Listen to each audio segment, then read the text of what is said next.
કેન્દ્રીય ગૃહમંત્રી અમિત શાહ ગુજરાત આવશે। નવરાત્રીના પહેલા દિવસે સુરતમાં અમિત શાહ આવશે। ઇસ્કોન મંદિરના ભૂમિપૂજનમાં કેન્દ્રીય ગૃહમંત્રી અમિત શાહ હાજરી આપશે।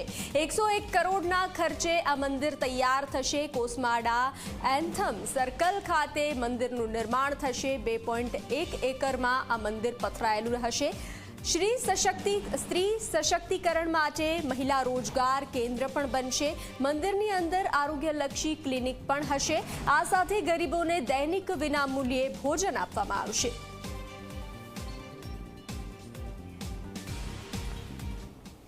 ઇસ્કોન મંદિર વરાછા દ્વારા આવતી 22 તારીખે એક ભવ્ય ભૂમિપૂજનનું આયોજન કર્યું છે, જેની તિથિ એકમ છે અને નવરાત્રિનો દિવસ છે, પહેલું નોરતું છે।